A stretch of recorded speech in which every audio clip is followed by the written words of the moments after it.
పశ్చిమ గోదావరి జిల్లాలోని ప్రాథమిక వ్యవసాయ సహకార పర్వత సంఘాలకు సంబంధించి ప్యాక్ కంప్యూటరైజేషన్ ప్రక్రియను త్వరితగతిన పూర్తి చేయాలని జిల్లా joint collector T Rahul Kumar Reddy ఆదేశించారు.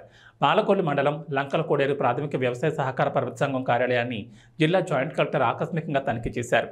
సొసైటీలో అకౌంట్స్, ఆడిట్ అభ్యంతరాలు తదితర విషయాలపై సమీక్షించి జరుగుతున్న కంప్యూటరైజేషన్ ప్రక్రియను స్వయంగా పరిశీలించారు. ఈ సందర్భంగా జిల్లా joint collector T Rahul Kumar Reddy మాట్లాడుతూ కేంద్ర రాష్ట్ర ప్రభుత్వాల భాగస్వామ్యంతో ప్యాక్ కంప్యూటరైజేషన్ ప్రక్రియను చేపట్టడం జరుగుతుందని, జిల్లాలో ఉన్న 122 సంఘాలు ప్యాక్ కంప్యూటరైజేషన్ ప్రక్రియను గడువులోగా వేగంగా చేపట్టాలన్నారు. ప్రాథమిక వ్యవసాయ సహకార పర్వత సంఘాల్లో రికార్డులు మాన్యువల్గా ఉండగా సంఘాల్లో మెంబర్షిప్, లోన్ తదితర అన్ని రికార్డులను కంప్యూటరైజేషన్ పూర్తి చేయడం చేయాలన్నారు.